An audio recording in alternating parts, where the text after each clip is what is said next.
Tikiuosi, pavyks man perrėkti lietų. Ar girdisi gerai?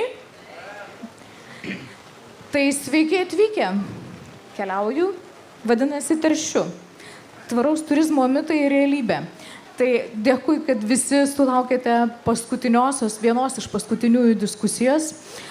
Lietus mus tarsi įkalino čia, bet turbūt kelionės yra tai, apie ką verta kalbėti.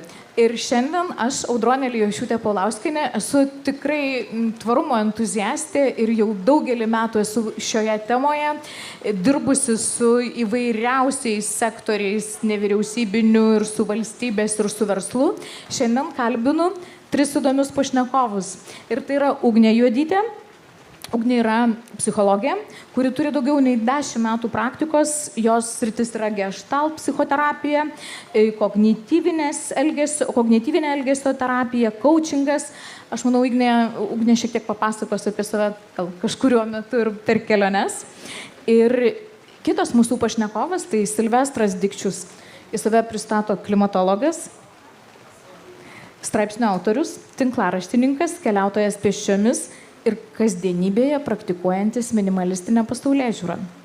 Na ir trečia mūsų pašnekovė, Kristina Greičiūtė, Lietuvos oro uostų aplinkosaugos skyriaus vadovė. Ir kaip jis save pristato, oro uostų ir aviacijos klestėjimo su kuo mažesniu poveikiu aplinkai šalininkė. Taigi, kelionės. Turbūt apie tai, kad keliauti ar nekeliauti, šiandien gana tokio klausimo turbūt labai sunku jį iškelti ir nėra lengva į jį atsakyti. Netgi Šventasis Augustinas yra pasakęs, kad kartą per metus nueikite ten, kur niekada nebuvote. Ir turbūt mes kaip civilizacija iš esmės visada vystėmės keliaudami. Kelionės, klajonės yra mūsų gyvenimo dalis, mes taip tobulėjom. Mes nuolatos norime tų naujų įspūdžių, tai yra maistas sielai, tai yra tai, be ko turbūt žmogus neištvertų ir tą labai aiškiai parodė karantinas. Aš pati net karantino metu teko būti viešbutyje, tai atrodė patys skaniausi pusryčiai, o vaizdas pro langą, kur matėsi kažkokie garažai, atrodė nepaprastai gražus, nes jis buvo kitoks, negu buvo įprasta. Tai keliauti mes turbūt niekaip neatsisakysime. Mes nuolatos norim keliauti, bet keliaudami paliekam pėdsaką. Paliekam pėdsaką ir ne visada išsinešam tai, ką atnešam. Deja, bet taip yra. Tai išties šiandien skrendam į koncertą, šiandien skrendam į rungtynes, šiandien keliaujam naujų įspūdžių, keliaujam solo, keliaujam su organizatoriais. Tai yra mūsų gyvenimo dalis, mes tai labai pamėgome. Ir iš esmės, kai sakome tvari kelionė, labai dažnai kyla klausimas, kas yra ta tvari kelionė, nes tai yra keliavimo būdas, tai yra viešbutis, tai yra judėjimas pačioje toje nuvyktoje vietoje, tai yra būdas, kaip mes ten keliaujame, tai yra tai, ką mes valgome, tai yra tai, kaip mes gerbėme vietinę aplinką, tai yra daugybė dalykų. Tai šiandien labai norėtųsi ir paliesti visus tos klausimus, labai norėtųsi išgirsti ir mano pašnekovų nuomonę ir paliksime 10 minučių klausimų jums. Ir manau, kad verta kelti klausimus, verta apie tai diskutuoti. Dar kaip tik prieš pradedant diskusiją sakėme, kad yra tam tikra susirenka tie patys žmonės.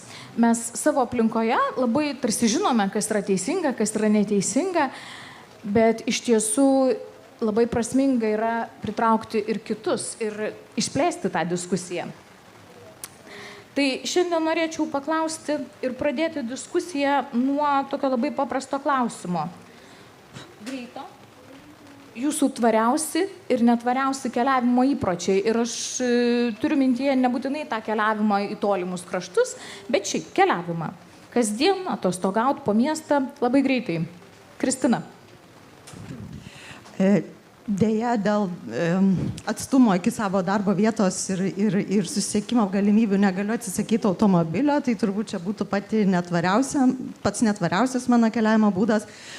Priešingai turbūt nei Silvestras, aš labai nemėgstu vaikščioti, man tai nuobodoka, tai tiesą sakant, jeigu atstumas yra kažkur iki 10 km, aš renkuosi bėgimą. o prioriteto tvarka toliau turbūt eitų dviratis. Ir viešasis transportas, ypatingai, kai keliaujam kažkur į užsienį, susisiekimui miestuose. Čia paminėjote tokį filosofą Augustiną iš Hipono ir aš prisiminiau savo pirmą kelionę lėktuvu. Man buvo 25 metai, kada pirmą kartą skridau. Tai buvo darbo kelionė. Ir reklaminėme lankstinuke lėktuve buvo taip pat Švento Augustino frazė įrašyta, kurią copywriteriai panaudojo kaip reklamą. Ta frazė skamba taip, pacituosiu iš atminties. Pasaulis tai knyga, kas nekeliauja, tas perskaito tik vieną jos puslapį.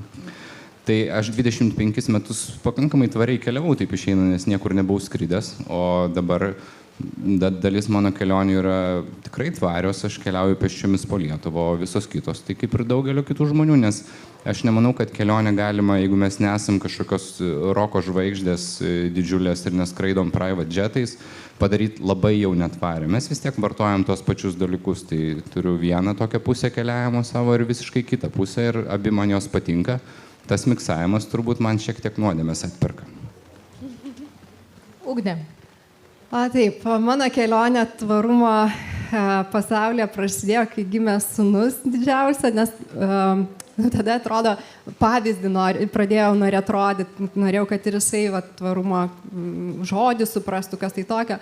Tai tvariausia, ką mes darom su juo, tai yra įjimas kojomis ir mano sūnus 10 000 žingsnių nueina lengvai, jam 4,5, o netvariausia, vis tiek tenka irgi automobiliu, nes aš skraidimo irgi nenoriu tos kaltės prisimti, tai aš manau, kad automobilis, nes kartais tenka didelius atstumus įveikti. Ačiū labai. Aš iš tiesų važinėjau į darbą į Vilnių iš Kauno ir važinėjau traukiniu. Tai čia mano tokia tvariausia keliavimo dalis. O šiaip iš tiesų miksuoju, nes tikrai labai sunku šiandien pasakyti, kad aš esu absoliučiai tvarus keliavimo turbūt toje plotmėje. Gerai, tai kelionės sutarėm, kad vis tiek yra malonios, mes jų norim, jas turime ir laukiam tų patirčių, jos lemia mūsų netgi emocinę būseną ir moksliniai straipsniai rašo, kad jos netgi silpnina nerimą ir gerina smegenų veiklą. Bet šiame šiandieninėme pasaulyje mes vis tiek kalbam ir šiek tiek apie tokį, kaip ir nepatogų jausmą, nes žinome apie tą pėdsaką. Ir jau pakankamai aiškiai supratome apie tą keliavimo būdą, jau žinome apie maistą, kad yra ekologiškas, neekologiškas, jau šiek tiek domimės kosmetiką, bet kas liečia patį poilsiavimą, kelionę, tai taip nėra tokios gilios diskusijos. Kas yra tas tvarumas šioje srityje? Jis nėra akcentuojamas. Ugne, o kodėl žmonės taip vėlai, tarkim, ta tokia maloni dalis gyvenimo, bet apie ją prabilom gana vėlai, nes tai nėra populiari tema. Apie tą kaltę, ar ne? Taip, tai tik apie 2017 metus mes garsiau pradėjome kalbėti, jog yra toksai jausmas arba toks patyrimas kaip keliavimo kaltė arba gėda. Ir tai yra susijęs su Švedija, Švedijai daug tokių iniciatyvų labai startuoja. Ir viena aplinkosaugininkė, ji pradėjo garsiai kalbėti būtent apie skrydžius. Sako, kad, wow, pasižiūrėkite, kaip tai yra negerai. Ir žinot, ką jin padarė? Jinai vietoj to, kad keliautų lėktuvu iš Švedijos į New Yorką, ten buvo Jungtinių tautų viršūnių susitikimas, jinai sako, aš keliausiu laivu. Na ir žodžiu, ten jachta, galbūt reikėtų pasakyti, ne laivu, jachta jo. Ir būtent nuo tada yra laikoma, kad pradėjom apie tai garsiai kalbėti. Aš tikiu, kad mažuose ratuose tai buvo aktualu ir anksčiau. Tačiau būtent nuo jos prasidėjo pasaulyje diskusijos apie tai.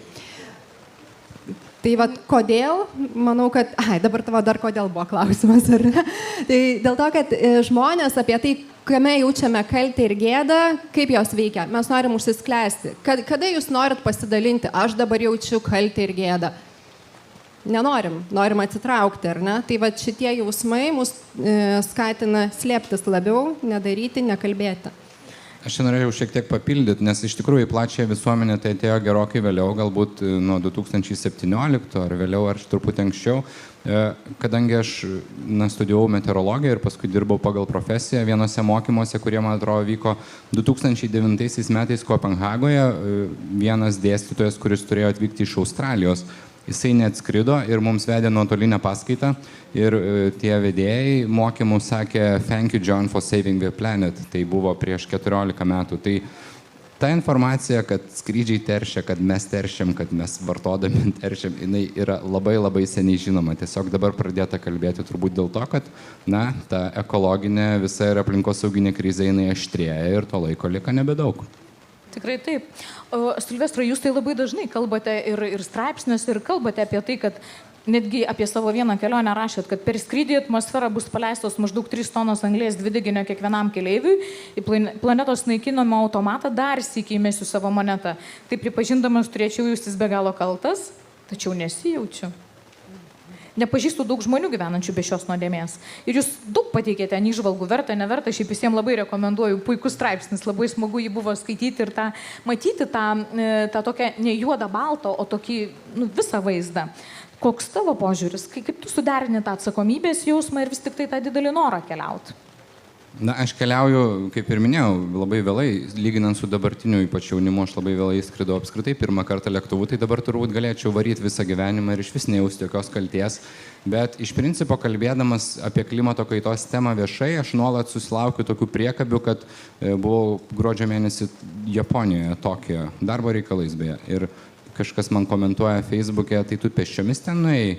Nesakau, nuskridau, nes žmonės kažkodėl galvoja, kad tie, kas kalba ekologinėmis arba aplinkosaugos temomis, tai jie turi vieni čia viską ant savęs nešti ant savo pečių, prisiimti visą kaltę, jie turi nieko nedaryti, prisikalti prie kryžiaus, būti tokie, kur rodo kitiems kelią, kai tuo pačiu metu visa visuomenė visiškai nieko nepaiso ir gyvena tą savo hedonistišką ir malonų gyvenimą. Tai aš nenoriu žaisti pagal tokias taisyklės.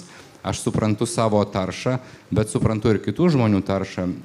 Mes turime tinklalaidę 5 km, kurios metu vaikštome pėsčiomis ir kalbame su pašnekovais. Dar pačioje pradžioje mes tik dviese nuėjome Vilniuje pėsčiomis iki oro uosto ir tiesiog kalbinome atsitiktinius žmonės. Kalbėjome irgi apie skrydžių gėdą tos tinklalaidės metu. Tai 3 žmonės pakalbinom, vienas vyrukas darbo reikalais skraidė per metus apie 100 kartų jisai skrido, pirmyn atgal. Kita mergina sakė apie 20 ir tuo metu jinai skrido į Tailandą. Ir vienas vaikinukas, tai buvo pirmas skrydis apskritai gyvenime. Tai mums su mano kolega Ignu visiškai atleido ten tą kalties jausmą, nes mes supratom, kad mes čia praktiškai šventieji avinėliai esam. Bet, o kaip jūs žiūrite tuos radikalus, kurie užlipa ant lėktuvo pačio fuzeliažo ir ten protestuoja prieš tai? Radikaliai nusiteikusių žmonių visais laikais buvo ir visais laikais bus, tik ir vieną pusę, ir į kitą pusę tų radikalų. Aš nežinau, turbūt reikia, kažkas turi pasakyti, kad karalius nuogas, kažką tai veikia, kažkam tai padeda. Aš nesidomiu tą sritimį iš tikrųjų labai smarkiai ir nemanau, kad jie gali ką nors pakeisti. Bet iš kitos pusės žmonės, kurie jaučia tą stiprų ekologinį nerimą, ir aš manau, kad dalis tų radikaliai besielgiančių žmonių, jie taip daro ne tik dėl to, kad nori išgelbėti planetą, nes jie viduje nesusitvarko su tą informacija, kurie jūs pasiekia, kad štai planeta miršta, bet štai niekas nekreipia dėmesio. Tai juos galima suprasti. Aš manau, kad jiems reikėtų ir pagalbos, turbūt čia gal psichologija pakomentuos. Ugne. Ja, ne apie pagalbą, bet apie kiekius labiau. Aš vieną tyrimą nagrinėjau, kuriame buvo pakankamai daug žmonių, apie 6000 apklaustų, apie skrydžio kaltę ir gėdą. Tai statistika labai įdomi. Iš tikrųjų, tik tai apie procentas iš tų žmonių labiau linkę radikaliai žiūrėti, ar ne, kad tikrai nebekeliausiu, neskrisiu ir rinksiu kitus būdus. Bet didžioji dalis buvo linkę mažinti skrydžių kiekį arba ieškoti būdus, kaip tai daryti tvariau. Tai čia apie kiek, ar ne, tų žmonių paveikia gėdos jausmas. Bet aš tai iš savo pusės galėčiau pasakyti, kad turbūt tie radikalūs veiksmai dažnai labai atkreipia dėmesį, nes tada mes pradedam apie tai mąstyti, kaip ir sakėt, Silvestrai. Kristina. Aš tai pirmiausia norėjau pasteirauti 3000 vieno skrydžio metu čia į kur? 3 tonų, 3000 kilogramų. Į Nepalą. Tada gali būti, nes pagalvoju, kad kažkaip daugoka. Jo, žmonių yra skirtingų, yra labai kraštutinių. Aš galbūt sutikčiau, kad viduj kažkoks yra matyti neišspręstas konfliktas, kad jie metasi kažkokius tai labai kraštutinius judėjimus. Aš beje turiu kolegę iš Kopenhagos oro uosto, šiuo metu mes bendradarbiavame viename tarptautinėme projekte, kuris būtent skirtas aviacijos žalinimui, tai pavadinkim. Ir jie atėjo dirbti į šį projektą, jinai keletą metų, nepasakysiu kiek, būtent buvo atsisakiusi visų skrydžių būtent iš idėjos. Ir dabar mes truputį ją pradedam pašiepti, kai jis suprato, kad tam, kad jinai darytų tą gerą darbą, reiškia, kad jinai žalintų tą aviaciją, ta prasme, dėtų pastangas, įgyvendintų kažkokius tai pokyčius, jis suprato, kad tai yra verčiau negu ten papildomas vienas kitas skrydis ir ji pradėjo po truputį skraidyti. Tai mano nuomonė visada viskas turi būti pamatuota, pasverta ir tiesiog subalansuota. O Kristina, vis tiek pasakykite, tai aviacijos, koks yra indėlis į klimato kaitą? Jūs tikrai žinot. Jo, iš tikrųjų tai labai nedidelis. Bendram katile viso, sakykime, CO2 dujų, kurios daugiausiai lemia klimato kaitą, tai apie 2% pasauliniu mastu. Jeigu imti atskirai transportą, tas skaičius būtų kiek didesnis. Bet turbūt yra taip, kad ta aviacija yra labai matoma. Mes netgi turim tokį terminą vizualinė tarša, tai reiškia, pastebim tos lėktuvus danguje ir kažkaip automatiškai jie mums asocijuojasi, kad dangus, žydrynė, ta prasme švarus oras ir čia lėktuvas, kaip koks svetimkūnis. Tai dalinai tai, kita vertus be abejo, nieks neneigia, ta tarša yra ir visame aviacijos toje aviacijos sektoriuje didžiausias teršėjas be abejo yra orlaiviai, niekas to neneigia, tiesiog jeigu kalbėti apie dažnumą, kokias transporto priemonės mes naudojam, vis tiek laimi automobiliai. Tai mes tokie tarsi po padidinamo stiklu, bet kita vertus mes jau nuo to nebėgam, mes prisimam atsakomybę, prisimam pasiekmes ir norim plėstis ir augti ir užtikrinti žmonėms galimybę keliauti, bet daryti tai kaip įmanoma tvariau ir kad ta skrydžio gėda būtų kuo mažesnė. Aš čia norėčiau šiek tiek užaštrintos 2%, nes reikia įsivaizduoti, kad bendram katile šiltnamio efektą sukeliančių dujų 2% atrodo labai nedaug, bet jeigu mes paimsim tokią sritį kaip sveikatos apsauga, reiškia visos pasaulio ligoninės, vaistų gamyba, transportas ligoninių, viso pasaulio, tai yra 5% maždaug CO2 tarša. Tai, o skraido žmonių, jūs gal geriau žinot, koks kiekis skraido ir kiek pasaulyje žmonių yra niekada neskridę. Tai ir tą didžiausią taršą sukelia tas 1% daugiausiai skraidančių, nuolat skraidančių privačiais skrydžiais, skraidančių, nežinau, keletą kartų per savaitę ir panašiai. Tai tie 2% jie skamba nekaltai, bet tai yra daug iš tikrųjų, nes juos sukelia labai, labai nedaug žmonių. Ir mes tarp jų turbūt esam, nes Lietuva nebėra varginga šalis, mes tikrai nemažai skraidom ir mes turim kažkaip tą atsakomybę įvertinti ir prisimti.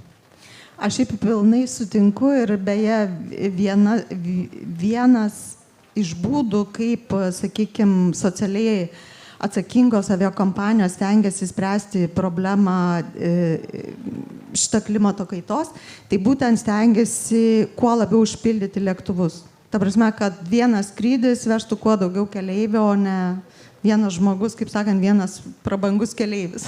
Taip, ir dar turbūt yra ir ekonominė klasė, verslo klasė, kur yra vėl skirtingas vietos kiekis, dar yra bagažas, kur kuo mažesnis bagažas, tuo yra mažesnis poveikis.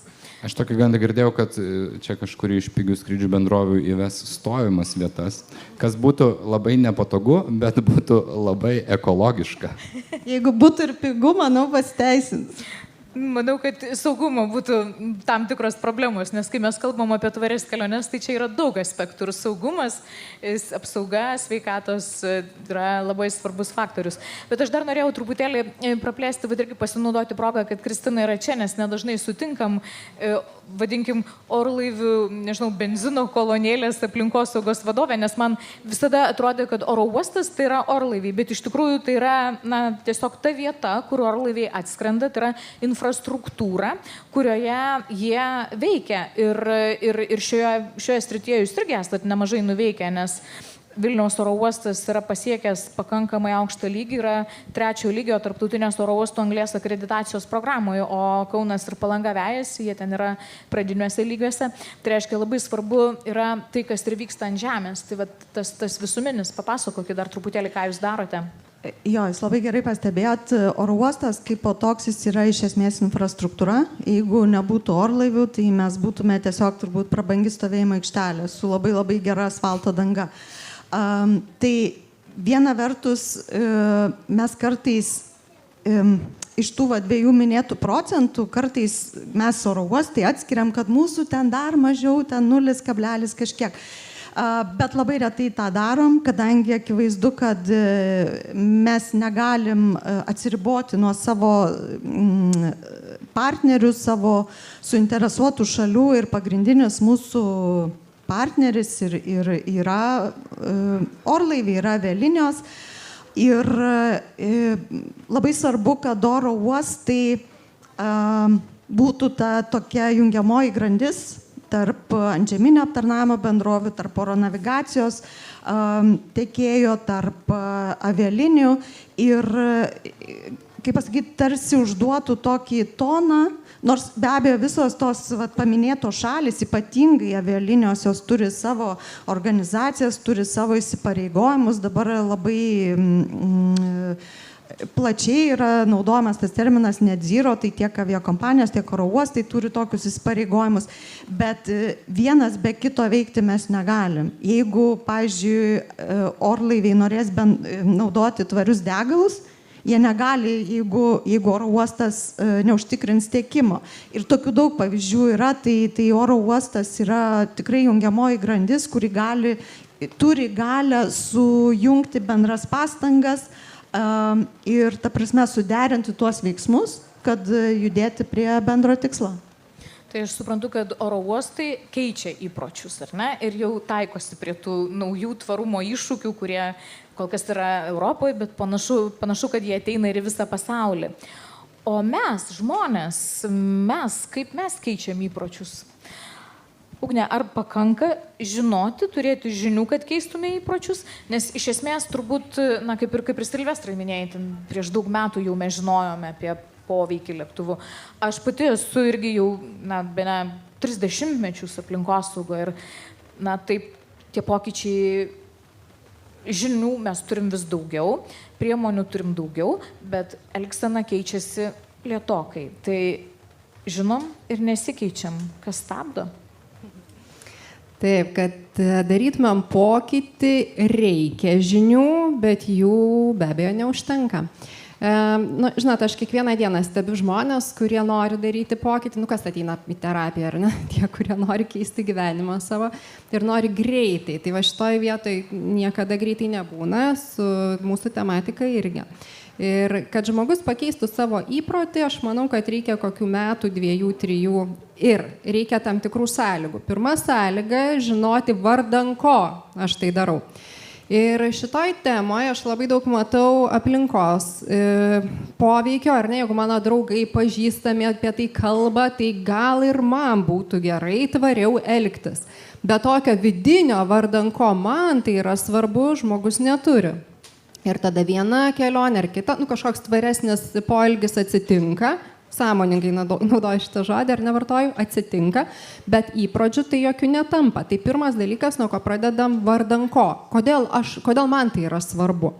Tada mes turėtumėm turėti kažkokią strategiją, planelį, ar ne, kaip tai darysim. Ir, kas šiandien labai faina, nesakėt, kad čia yra ta pati auditorija, renkasi iš vienos į kitą palapinę ir klausosi apie tvarumą, palaikymo komandos reikia. Tai gera palaikymo komanda gali padėti tą įprotį ne tik idėją turėti, bet ir tikrai išvystyti į tą tokį tvirtą, kuris tampa gyvenimo būdu. Silvestrai, jūs šiek tiek, manau, kad keitėtės per visą savo gyvenimą, nors ir 25 pradėjote tik skraidyti, bet visgi ten, kur dabar esat tvarių kelionių kaip ir pavyzdys, tai jūs keičiat savo įpročius, o žmonės aplink jūs ar keičiasi, ar jūsų pavyzdys įkvepia kitus? Nenorėčiau aš būti to pavyzdžiu, bet aš kaip ir minėjau, kai aš keliauju įprastais būdais, tai aš nežinau, ar aš skiriuosi ko nors nuo kito kažkokio visiškai įprasto keliautojo, nes aš jeigu skrendu lėktuvu kažkur, tai taip pat nakvoju viešbutyje, tokiame, kokį gaunu ir veikiu kažkokius panašius dalykus. Ta kita pusė, kurią aš vystau keliavimo, kai aš vaikštau pėsčiomis, tai ta mintis gimė išbandyti, ar aš galiu turėti tokį pat aštrų pojūtį, tiesiog išėjęs pro savo namų duris su kuprine ir keliaudamas keletą dienų savo kojomis. Ar aš galiu patirti kažkokį tai naujumo jausmą, ar aš galiu patirti nuotykį, ar aš galiu patirti įspūdį toje tokioje, atrodo, Lietuvoje, kurią jau 100 kartų esu matęs. Ir man tai visai pavyko padaryti. Žinau, kad tikrai yra žmonių, kuriuos aš įkvėpiau tokioms kelionėms ir galbūt ne vienas, daugiau vyrukai, nes merginos po vieną Lietuvoje bijo kažkaip keliauti, labai nedaug tokių yra, bet tai yra vienetiniai atvejai ir iš principo tas mano vaikščiojimo kažkoks noras skatinti žmonės vaikščioti, jisai veikia mano aplinką be abejo, bet veikia kartais taip labai juokingai, kad man žmonės sako, o tai dabar čia mes turėsim pėsčiomis eiti, gal išsikviečiam taksi ir aš kažkaip net man keista, kodėl jie galvoja, kad aš nevažinėju taksi, pavėžėjų paslaugomis nesinaudoju, arba jie galvoja, kad aš niekada nesėdu į automobilį, tai kažkokie nueinama į tokius radikalumus, kad viskas arba nieko reiškia. Tai aš manau, kad aš kažkaip tai veikiu tą savo aplinką, bet gali būti, kad jie man už nugaros ir kažkaip šaiposi, kad čia žiūrėk, Silvestras nemato, tai darysiu tą, bet man tai nesvarbu iš tikrųjų daro, aš pats darau tuos visus dalykus ir visiškai nesigėdinu, kad aš juos darau. Aplinką pakeisti nėra labai lengva, jo labiau kažkokia tai didelė visuomenė, bet mano veikimo būdas yra toks, kad aš nieko, nežinau, neperšu niekam, aš darau kažkokius dalykus, žmonės juos pastebi, ir tai būna kažkokia reakcija, tai jeigu jie bent susimasto kažkiek apie tai, tai manau to ir pakanka pradžiai. Ačiū. Aš manau, kad iš tiesų tai, kaip mes gyvename, tai, kaip mes vertiname savo poveikius, tai yra svarbu, nes negali visą laiką būti vien tik tai tvarus, vien tik tai vienos spalvos. Mes turbūt tame gyvenimas ir gražus, kad mes elgiamės įvairiai, bet turime kiekvieną kartą turbūt pagalvoti, ką aš padariau, kaip aš elgiausi. O Kristina, aviacijos atstovai arba aviacijos sektoriaus atstovai, ar jūs edukuojate keliautoją, ar jūs apie tai kalbate, ar kreipiate, tarkim, dėmesį šią temą daugiau negu anksčiau, ar dabar jau kažkas pasikeitė? Iš tiesų labai daug pokyčių patyriau savo pačios kailiu. Aš oro uostų komandoje dirbu 6 metus. Tai tiesą sakant, kai aš atėjau, mano pagrindinė tema aplinkosaugos buvo triukšmas. Tai buvo viskas vien apie triukšmą. Ir man net pačiai keista, kaip per tiek palyginti nedaug metų smarkiai viskas pasikeitė. Pradedant tuo, kad aš buvau viena aplinkosaugininkė, dabar mes esame 3,5, nes dar viena kolegė yra bendrai atsakinga už tvarumą. Ir labai daug laiko skiriame būtent komunikacijai. Tai pasakojame apie tai, ką darome, kiekvieną savo pasiekimą, ne vien pasiekimą, bet ir išsikeltą tikslą. Šiuo atveju mes turime tikslą iki 2030 metų tapti klimatui neutraliais oro uostai. Tai tikrai skelbiama ir mūsų reklaminiuose ekranuose, visose oro uostuose, taip pat internetinėme puslapyje. Taip pat stengiamės ir spaudos pranešimais atkreipti dėmesį ir netgi straipsniais, bet tiesą sakant, visai neseniai kalbėjau su savo kolege, įdėjo labai daug jėgų, kad paskelbti straipsnį viename iš internetinių portalų apie tai, ką oro uostai daro, ką yra nuveikę, ir po to pavyko gauti duomenis apie tai, kiek žmonių perskaitė. Tai skaičius buvo 200 gal ten su kažkiek. Tai truputį nusvyro rankos, nes tikrai buvo daug darbo įdėta, tai aš čia taip išsiplečiau, bet aš ką noriu pasakyti ir dalinai ką ir jūs kalbate apie tą vaikščiojimą iš palapinės į palapinę. Yra dalis žmonių, kuriem įdomu, kurie randa tokią informaciją, atkreipia dėmesį ir skaito. O mes turbūt iš savo pusės turėtume pagalvoti galbūt dar kažkokių interaktyvių būdų, kaip pritraukti žmonės, sudominti tą temą, atkreipti bent jau dėmesį, kad bent jau pamatytų kažkokią tai antraštę ir, sakykime, perskaitytų. Tai grįžtant prie to, kad pradėjau nuo triukšmo, tai iš tikrųjų, ką aš dabar dirbu, tai didžiausias fokusas yra būtent klimato kaita. Triukšmas truputį nuėjęs jau į antrą planą. Tai ta prasme, kad pokyčiai netgi va čia mūsų Lietuvoje, labai arti mūsų, jie tikrai labai akivaizdus ir jie vyksta. Aš jau nekalbu apie tai, kas vyksta Europos ir pasaulio didžiausiose oro uostose. Na taip, tai iš tikrųjų vyksta, bet norėtųsi to pokyčio dar greitesnio, nes kažkaip matant tai, kas vyksta Viduržemio jūros regione, tai vis tik akivaizdu, kad mes turim veikti. Ir kai aš pradėjau savo aplinkosauginę karjerą, tai man sakė, mes užsimsim aplinkosaugą tada, kai turėsim pinigų, kai mūsų ekonomika bus geresnė. Dabar jau mes kaip ir esam visai tokioje neblogoje situacijoje. Jau tai turėtų būti on the top ir tai tikrai jau eina. Tada kitas argumentas buvo, nėra infrastruktūros, aš nevažiuoju su viešuoju transportu, nes jis labai blogas. Ir tiesiog, ir tikrai jisai nebuvo labai geras, jisai pasikeitė. Tai kas dar turi keistis? Ko dar mums reikia, kad mes iš tiesų pradėtume galvoti apie savo tą poveikį? Nes man atrodo, čia yra, ar aš teisingai suprantu, visų dabar klausiu, Rūgnę ir Silvestrą ir Kristiną, nes aš tai gal iš tikrųjų labiau apeliuočiau į kolegas, nes aš nekartą iš tikrųjų irgi susimaščiau, būtent ko reikia, kad žmonėm taptų svarbu. Tai iš tikrųjų turbūt mums tampa svarbu tada, kai mus paliečia. Tai turbūt reikia vieną kartą, bet čia irgi kolegos labiau iš tos ryties, aš tikrai nenoriu plėstis, bet mano nuomonė, kiekvieną kartą, kai vyksta kažkoks tai meteorologinis kataklizmas, reikia labai aiškiai žmonėm pasakyti, kad tie pokyčiai yra susiję su tuo, ką mes darom savo kasdieniai veikloj. Tai kiek laiko praeis, kad tai vyktų, aš negaliu pasakyti. Aš tai iš savo pusės galvoju taip, kai sukrečia, gali įvykti pokytis ir greitai pakankamai, ar ne, kai mes susipurtom. Bet kitas momentas, maži žingsniai. Ir aš žinai, kai tu kalbėjai, savo net klausimą užsirašiau, galvoju, tai gerai, kaip, pavyzdžiui, aš dabar galiu prisidėti prie skrydžių, kaip tą kaltę išpirkinėti, ar ne? Galima tiesiog, yra būdų išpirkti pinigais. Tai žinai, labai labai gerai žinoti, tai ir kažkaip tai leisti savo prisidėti prie to. Kokie jie yra? O gal galit šiek tiek papasakoti, nes man irgi visą laiką atrodo, ten kažkaip keistai tas procentas sumažintas, bet yra tame pačiame lėktuve turbūt tik šalia kėdė. Kaip tai veikia? Oi, jo, čia sunki tema, iš tikrųjų įvairi, ta prasme, kad tie būdai, kaip yra... kaip žmogus sumokėjo, sakykim, brangiau už savo bilietą su ta mintim, kad jis ten kompensuoja dalį savo sukeliamo poveikio. Tie būdai yra skirtingi ir iš tiesų mes sulaukėme ir girdime daug kritikos, tokio nepasitikėjimo, kad maždaug aš esu mokėjau, bet aš nežinau, kur tie pinigai iš tiesų nuėjo ir kiek čia aš iš tikrųjų išsipirkau tą savo, kaip sakant, gėdą ir nuodėmę. Tai neturiu aš iš tikrųjų vienareikšmio atsakymo.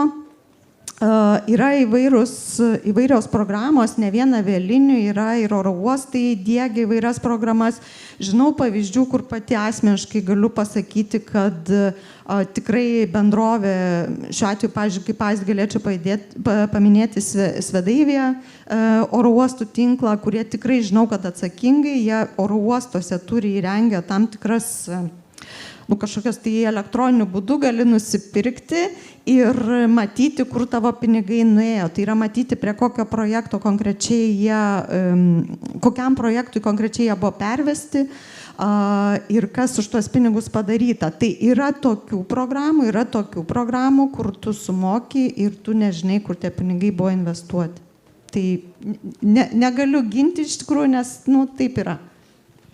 Jo, tai va tada labai sunku tą pokytį irgi ir daryti yra, nes tarsi, aš žinau, kad tai svarbu, žinau, kad vyksta ar ne, bet nežinau, kaip prisideda, o žmogus įprotį gali palaikyti tik tada, kai, supranta, prasmę, apie prasmę kalbėjom, ar ne.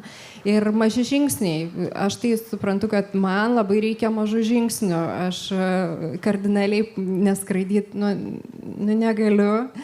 Ta kaltė bus ar ne, tai man kažkaip reikia rasti tokius mikro žingsniukus. Problema šiaip yra ta, kad, turbūt nesmagu visiems bus išgirsti, kad skrydžiai yra tiesiog per pigus. Jie yra žiauriai pigus. Aš skrisiu į vieną renginį į Paryžių, aš nusipirkau bilietą su bagažu 140 € pirmyn atgal. Ta prasme, aš į miestą išėjęs penktadienį galiu daugiau lengvai išleisti, negu nuskristi Paryžių su 10 kilogramų bagažu. Tai kol tas iškastinis kuras, kurio milžiniški kiekiai sunaudojami lėktuvams, bus toks pigus, tai tol mes ir skraidysim ir nieks nepasikeis, bet vėlgi, jeigu jis taps brangus, tai taps dar labiau prabangos preke ir mes, žvelgiant į tą etikos pusę, į tos žmonės, kurie niekada gyvenime neskrido, į tas šalis, kuriuose aviacija nėra išvystyta arba skraido tik tai kažkokia labiau pasiturinti klasė, ar tai bus sąžininga jų atžvilgių, nes jie nebeturės tos judėjimo laisvės, kurią turėjo, kažkada Vakarų Europa ir Jungtinės valstijos, dabar jau ir didesnė dalis Europos. Tai yra labai sunkus klausimai, juos nėra įmanoma atsakyti kažkaip tai 1-2 ir išsprendėm tą problemą. Bet reikalas tas, kas ir buvo minėta, iš esmės tai kol nežus labai daug žmonių nuo klimato kaitos sukeltų padarinių, kurie nebūtinai yra orų reiškiniai. Tai jeigu mes prisimintume Sirijos krizę, tai manoma, kad jinai buvo paskatinta sausros beprecedentės karas Sirijoje, kuri truko 3-4 metus, tada pajudėjo maždaug 1,5 milijono žmonių į miestus, ten prasidėjo etinės trintis, tada kilo tam tikri sambrūžiai, kurie peraugo į pilietinį karą ir paskui į tą situaciją, kuri yra dabar, ir mes turėjom 5 milijonus pabėgėlių. Tai aš tiesiog pabaigsiu trumpai šitą mintį. Tai klimato kaita kaip priežastis, jinai buvo pamiršta, tie pabėgėliai, jie nieko gyvenime negirdėjo apie jokią klimato kaitą. Jie bėgo nuo karo, bet katalizatorius buvo klimato kaita. Tai kol neprasidės tokie procesai, kurie jau ir dabar vyksta, tol nieko labai čia rimto ir nevyks ir mes galėsim tiesiog mėgautis to savo malonių vakariečių gyvenimu, manau. Tikrai taip.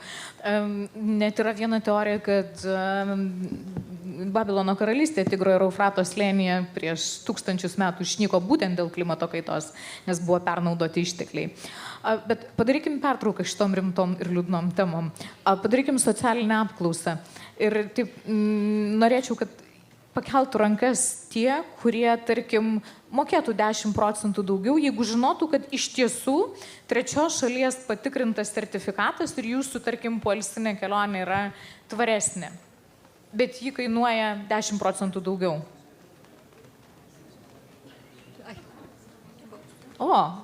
Mes, reiškia, skiriamės nuo tradicinės europinės statistikos, nes Expedia yra padariusi apklausą,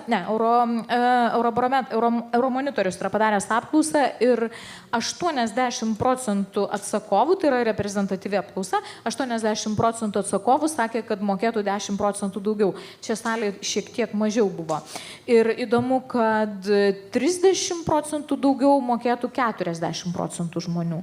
Tai reiškia, jau tas pokytis jau jisai mūsų galvose yra ir gal tos nelaimės iš tiesų jau mums rodo, kad laikas. Bet vis tiek, elgtis taip nedaro, nesielgiame taip, kaip turėtume elgtis. Kita vertus, dar pakalbėkime, aš dar radau tokią labai įdomią fobiją. Pasirodo, yra nozofobija, kai žmogų užgožia rūpestis dėl sveikatos ir baimės sirgti. Ir man atrodo, kad dabar tokia irgi gali prasidėti ekofobija, kai mes visiškai bijom pasakyti, kad skridau lėktuvu, bijau pasakyti, kad parsinešiau pietus plastikinėme indelyje. Man nepatogu. Ir ar tas ekologinis nerimas, tai gerai? Ar čia bus protestų, ar čia mes sulauksim kažkaip labai veiksmingų pokyčių mūsų elgsenai? Ugne, kaip tu galvoji? Nerimas nei gerai, nei blogai, ar ne? Arba ir gerai, ir blogai. Nerimas gali mus paskatinti judėti, daryti pokytį. Tai yra ok, tai taip, kai man neramu, aš ieškau būdų, kaip jį nuraminti ir jeigu aplinkoj duoda man mini žingsnį kokį, tai aš tikėtina, kad jį padarysiu. Bet kita vertus, didelis nerimas, jisai verčia, tai nebūtinai geras procesas, ar ne? Ir mes galime tiesiog, kalbėti ir pasislėpti, kaip ta gėda, ar ne? Ką daro, slėptis į krūmus, kartais mus verčia. Tai nesu tikra, kad tai padarys didelį pokytį, kad nerimas sukels didelį pokytį. Aš neturiu vidinio tikėjimo tokio. Aš labiau tikiu, kad jisai vers mus, nebent kalbėti, socialiai teisingai kažkaip tai pasireikšti. Gal kaip tik slopinsim tą nerimą dar daugiau vartodami toks, you live only once ir tada tiesiog reikia prisivalgyti, kol dar galim. Tai nerimas, ko gero, neišgydys mūsų nuo šitų problemų. Bet vėlgi, mes kalbam apie tai, kad mes čia turėtume spręsti. Mes negalim po vieną čia išspręsti sisteminės krizės. Tai yra visos sistemos, mūsų visa sistema pastatyta ant pigios iškastinio kuro energijos, kuri buvo statoma daugiau nei 150 metų. Tai ką mes turime dabar? Mes negalim to kažkaip staigiai sugriauti ir negalim atsisakyti tos savo gyvensenos. Problema yra ta, kad tos žinios, jos tikrai ne 2017 metais atsirado. Atsirado gerokai anksčiau, jau prieš 45 metus buvo pakankamai aišku, kas vyksta, bet tam tikrų ar lobistų, ar kažkokių suinteresuotų grupių dėka nelabai vyko kažkoks progresas ir čia yra problema, o dabar mes turime mažai laiko ir tada atsiranda tas nerimas, ką daryti, kai laiko nebedaug, tie reiškiniai, matom, kad intensyvėja labai sparčiai paskutiniai 5-7 metai. Vėl aš čia nenoriu nueiti tos labai tamsius tokius laukus, nes tai nenutiks vis tiek čia viskas dar labai greitai, tai kas gali nutikti blogiausio, o gal dar ir visai ir neblogai bus, jeigu mes kažkaip susijimsim, bet susijimsim kaip sistema kažkokia, kuri funkcionuoja ir kuri tą pigios energijos troškimą suvaldys. Mes po vieną iš principo galim, tik tai kažkaip veikti, galbūt patenkindami, nežinau, savo ar ego, ar save nuramindami, kad štai aš tai esu su baltais marškinėliais čia ir nusiplaunu kaltę, bet mes nepakeisim to po vieną. Turi keistis, visas pasaulis iš esmės. Bet kai tu tai pasakai, atrodo tada, žinai, tarsi tą atsakomybę irgi galima atiduoti. Bet ar nėra taip, kad, pavyzdžiui, ar ne, mano draugų rate yra žmonės, kurie daro, sakykime, įtaką, ar ne? Ir aš kalbėdama apie savo nerimą, kalbėdama apie, pasiekmes, darau įtaką jiem, jie daro įtaką sistemai. Bet aš visą laiką pagalvoju, kai aš mąstau, kad tai yra didelė problema, man rankos vyra. Kai aš pagalvoju, kad aš galiu tą sistemą kažkaip tai jai įtaką daryti, tada atsiranda galios tokia pozicija. Tai aš girdžiu, ką tu sakai, bet galvoju, gal mes kažkaip vienas kitą galim įgalinti labiau, bent jau. Vienas iš veiksmų, kuris rekomenduojamas norint prisidėti prie šitų problemų sprendimo, tai yra iš tikrųjų dalintis, tai yra komunikuoti savo kažkokiais tai gerais sprendimais ir gerais pasirinkimais. Tai, ką aš darau keliaudamas, tikrai skraidau, bet neskraidau žiauriai daug, skraidau, manau, kad sveikai ir tikrai gal mažiau negu ten mano kažkokia aplinka, kurie gyvena Vilniuje. Tai aš renkuosi arba ilgesnės tas keliones, turiu omeny, kad laikė ilgesnės, arba, nebūtinai yra kitų keliavimo būdų, galima keliauti Lietuvoje. Šią vasarą nebuvau išvykęs iš Lietuvos, nejaučiu stokos visiškai. Mums dar čia labai trukdo tas fear of missing out, FOMO jausmas, kad mes nedėkit nuotraukos į Instagram storius iš lėktuvo, tai visiškai nereikia to reklamuoti, nes kai žmonės pamato, kaip nereikia, kam nereikia. Iš ekologinės pusės tai be abejo, kad kai tu sėdi žiemą kažkur tai prie kompiuterio ir pamatai, kad tavo draugas štai jau įsikėlė nuotrauką iš lėktuvo, kur yra saulėtas dangus, o tu gyveni jau 2 mėnesius ten po tais cepelinais, tai tu turbūt gali būti, kad irgi vakare įsieškot pigesnių skrydžių. Tai mes vieni kitiems sukeliam iš esmės tą tokį perteklinį troškimą keliauti ir čia kai kalbėjom, kad kelionės yra, kad veikia gerai nervų sistemą, kad jos nuramina, bet aš žinau, kad kurie žmonės per daug keliauja, tai tarsi tampa priklausomi nuo tų kelionių ir nežinau, ar jie jau ten tokie ir laimingi, jie nebegali nusėdėti ten, kur jie gyvena. Man tai prisiminė kažkaip tokia frazė, kad kelionės nepadeda tiems, kurie su savim nešiojasi save patį. Tai jeigu tu turi problemas, tai kelionės nepadės.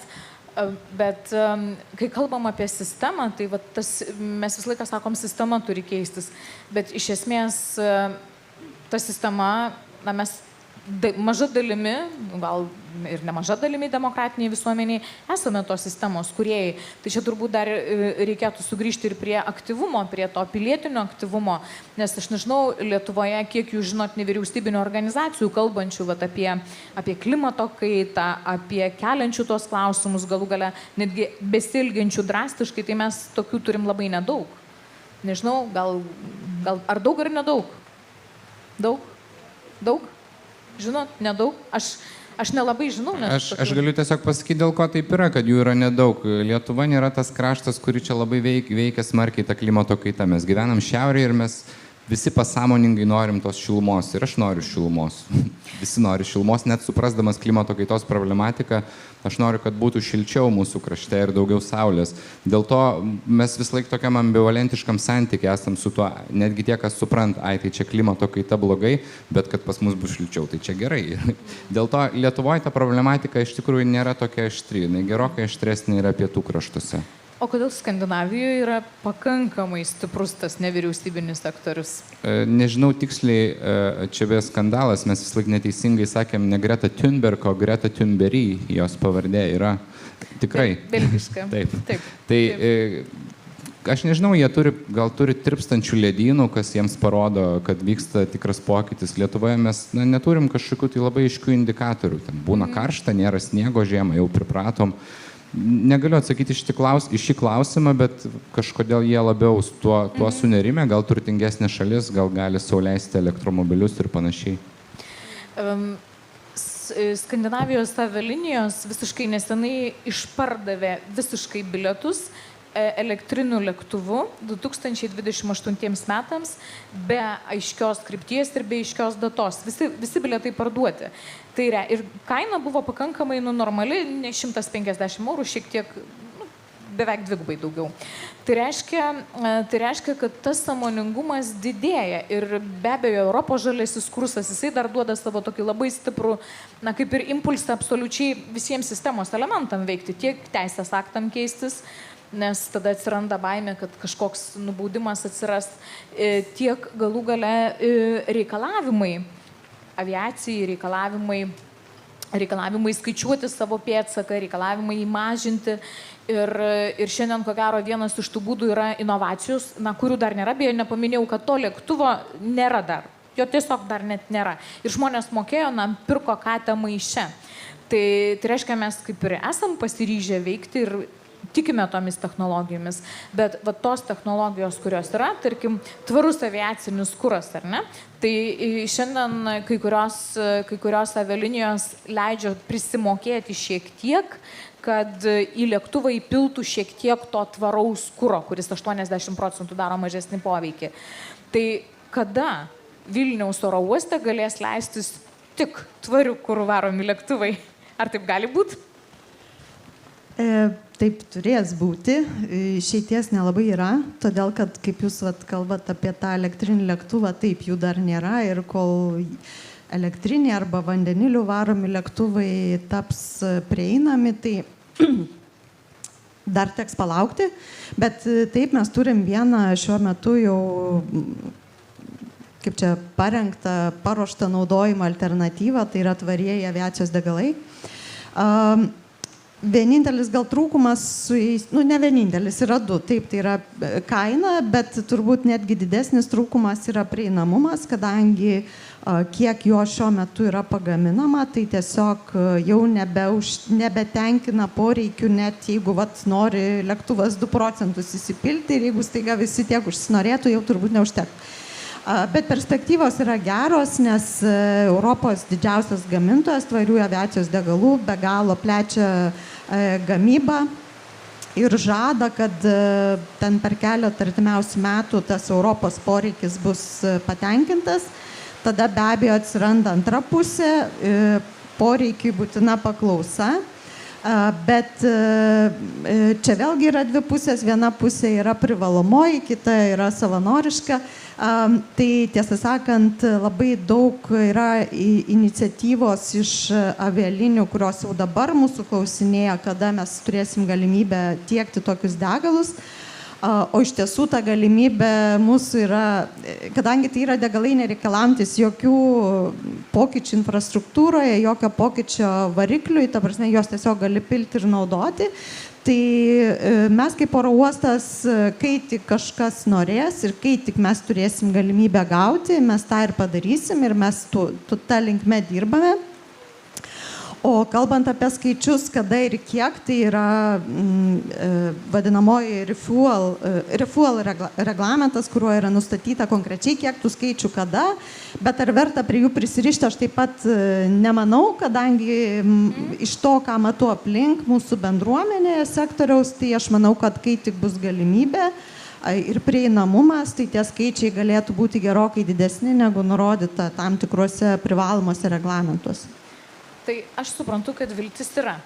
Kadangi dar norėtųsi ir išgirsti klausimų iš auditorijos, aš vis tiek dar paprašysiu iš jūsų vienas patarimas, kaip keliauti tvariai, kaip poilsiauti tvariai. Ugne. Susirasti draugų, kurie tiki tuo, palaiko tai ir kartu yra drąsiau ir tikrai tikiu, kad ilgalaikis toksai procesas užsisuka. Paieškokit būdų patirti tas pačias emocijas, kurias gaunat kažkur tai skrisdami, kurias jums greičiausiai, tą norą labai toli keliauti sukėlė ta pati baimė praleisti kažkokius dalykus arba dėl to, kad jūs taip draugai daro, tai tiesiog paieškokit galimybės patirti kažkokius dalykus arti ir be didelių išlaidų. Tai tikrai įmanoma, aš esu tai patyręs ir tai buvo pakankamai stipru ir tikrai tvaru. Aš labai pritariu, bet aišku, aš galbūt čia per savo prizmę, tai aš tiesą sakant, kaip bebūtų keista, dirbu oro uoste, bet keliauju tik tai darbo reikalais porą kartų per metus. Gerai, gal dar vieną kartą ten kokios atostogos, bet realiai iš Europos toliau nebuvau išvykus. Ir ne dėl to, kad galbūt nenorėčiau, bet kita vertus mane tikrai tenkina Lietuva. Ir ta prasme, man čia yra taip gerai, kad aš kartais net nesuprantu, ko žmonės veržiasi kažkur kitur. Bet aš suprantu, kad žmonės skirtingi ir kai kam tų įspūdžių reikia ir viskas yra gerai, tai tiesiog mano patarimas būtų tikrai nepulti kraštutinumus, bet galbūt iš tikrųjų pagalvoti, gal vietoj vienos papildomos kelionės į užsienį aš galiu kažką nuveikti Lietuvoje, o jeigu jau nuvykau į užsienį, yra ne viena aviacija, yra ir ta prasme keliavimo būdas pačioje kitoje šalyje ir ten ir visuomeninis transportas, ir traukiniai, ir dviračiai, ir vėlgi pasivaikščiojimas tiesiog. Tai tiesiog pagalvoti apie tai, nes tiesą sakant, tai ir sveikatai geriau. Tai ačiū labai. Ugnė, psichologė, Silvestras keliautojas, Kristina, tvarios aviacijos entuziastė. Ir publika, jūsų klausimai. Komentarai. Ar jūs įkvėpė keliauti tvariau? Ar kas nors keis savo požiūrį?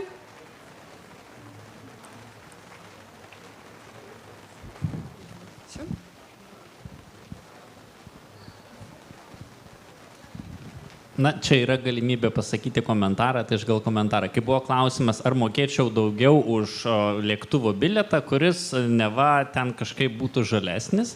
Ir aš rankos tada nekėliau, nes aš iš tikro netikiu, kad tie metodai, šiek tiek skaičiau apie tos metodus, kaip tos oro linijų kompanijos tarsi atperka tą CO2, kuris yra išleidžiamas. Kaip pavyzdžiui, yra nuperkamas sklypas miško ir tarsi tas sklypas miško, kadangi priklauso tai oro kompanijai, tarsi jis atperka tą CO2. Čia yra vienas iš metodų, galbūt yra daugiau. Tai aš tiesiog netikiu ir aš nemanau, kad tie papildomi pinigai, būtent žalinti tas oro kompanijas yra tas geras metodas, kaip mes galime prisidėti.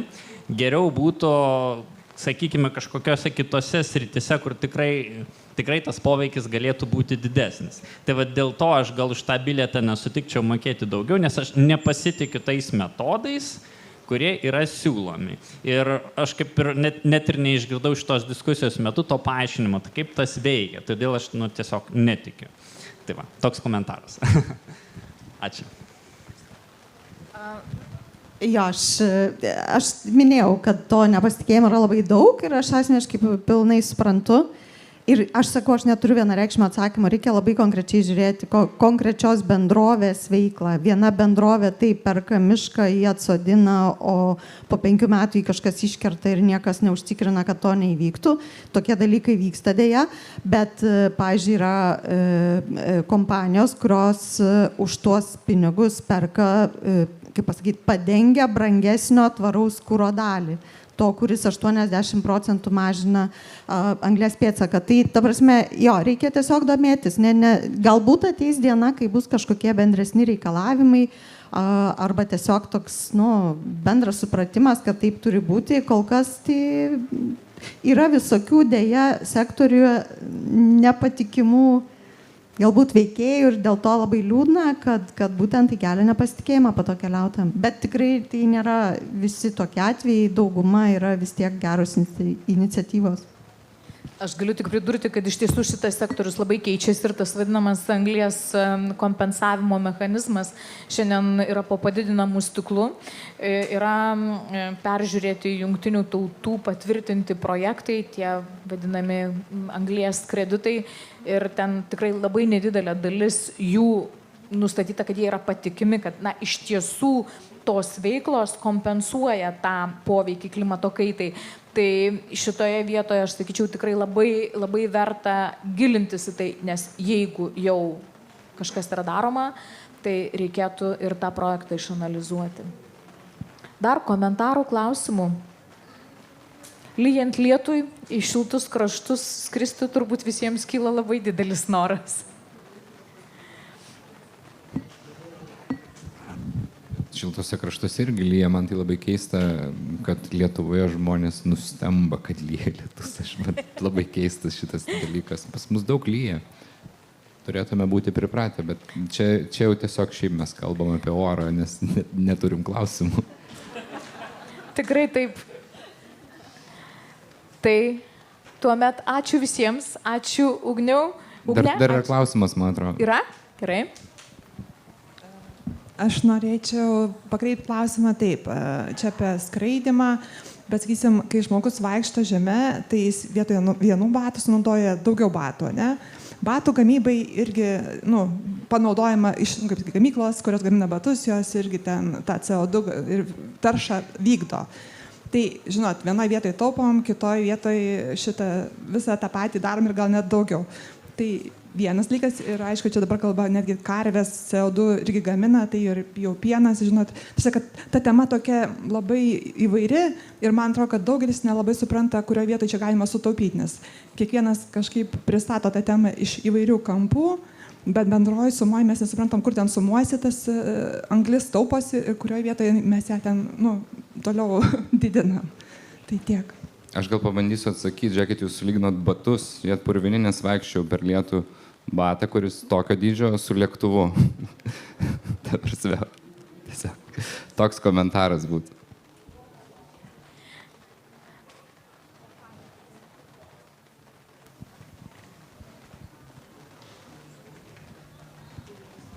Aš noriu atsakyti klausimą apie, nes šiaip labai normalus klausimas yra, nes daug žmonių nežino ir kartais skeptiškai iškyla, ne?